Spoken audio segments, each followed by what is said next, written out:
Hello again, welcome to our last session within the unit of other canonical witnesses. In this session we will consider three really short letters together. 1 Peter, 2 Peter and Jude. But first let me tell you where I am. I wanted to catch the beauty of all the cherry blossoms here in Branchbrook Park on the border between Newark and Belleville. This time the video background doesn't really have a direct connection to our topic, but it is very pretty. And maybe I share with you a short little tidbit from our Religions of the World class in connection with the cherry blossoms.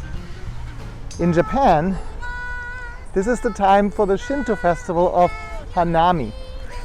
In Japanese tradition, during this time of Sakura, the cherry blossoms, people go out and have picnic under the blooming cherry trees and share sake. If you like to know more, you can follow the link above to my video on the Japanese religion of Shinto. But now back to our topic, the three letters of 1 Peter, 2 Peter and Jude.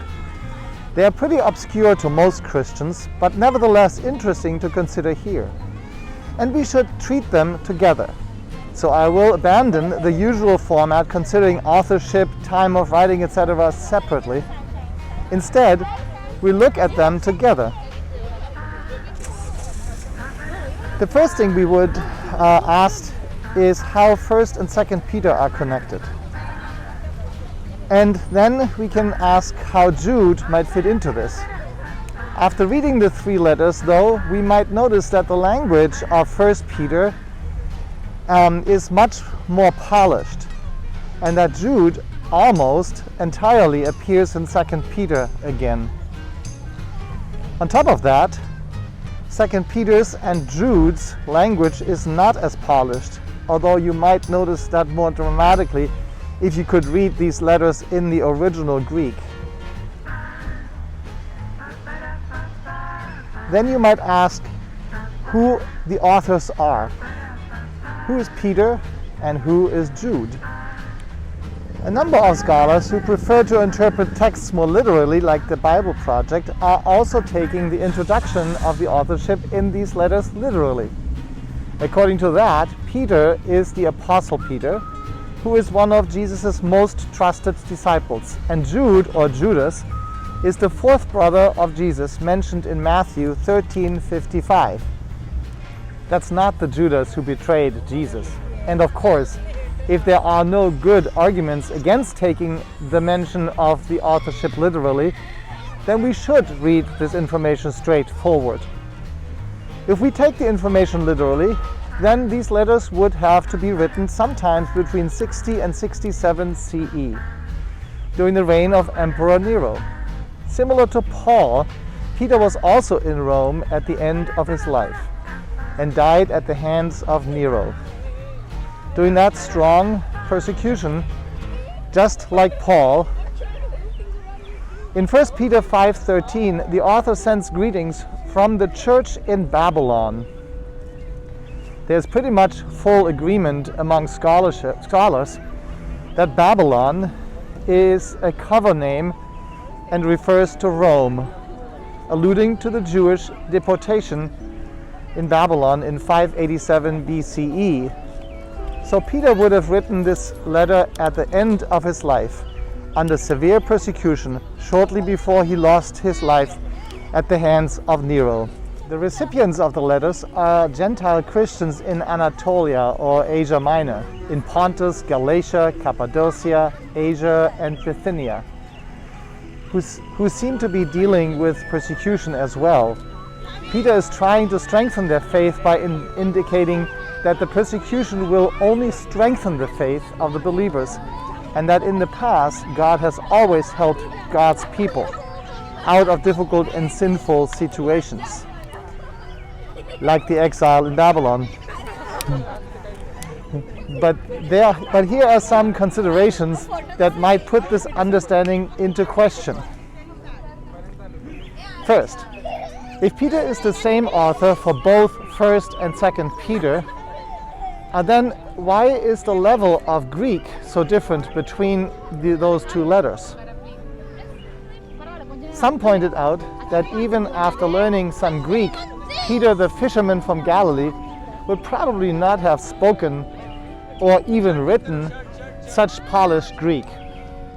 In Peter's defense, it does say at the end of 1 Peter in chapter 5 verse 12 that he had written this letter through Silvanus.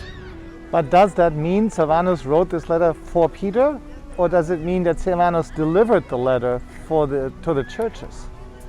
Second, the dating of somewhere between 60 to 67 CE might be a bit questionable as well. While Nero had certainly stepped up the persecution of Jews and Christians in Rome, this was not so much the case in Anatolia. The persecution of Christians in Anatolia did not really increase until the reign of Emperor Domitian from 81 to 96 CE. Domitian was often nicknamed the Nero Redivivus, the revived Nero. Third, according to Acts 15, Peter and Paul had divided up their mission, where Paul would preach to the Galatians and Peter to the Jews. So why then would Peter address Gentile Christians in Anatolia or Asia Minor, where Paul had been very active in establishing churches? So could it be that 1 Peter was written toward the end of the 1st century, after Peter had already died, by the author from Rome who wanted to assume the authorship of the Apostle Peter in order to give courage to the persecuted Christians in Asia Minor, and that Jude was either written before 2 Peter and then incorporated into 2 Peter later, or vice versa, that 2 Peter was written first and someone calling himself Jude excerpted 2 Peter 2 into a separate letter. So it looks like that there are a number of questions around these letters, which might be worth considering. Try to form your own opinion by getting the perspective of the Bible Project, pretty literally, the introductions to the letters in BibleStudyTools.com, check it out up here, or from our textbook. Here you can watch the Bible Project video on 1 Peter, Jude, and 2 Peter. And with this, we finish Unit 4, the other canonical witnesses. Don't forget to take the quiz at the end of this. See you next time. And you should really come out here and enjoy this too. This is now the peak week. If you want to see this, you will have to come out this very week, as it is so beautiful. See you next time.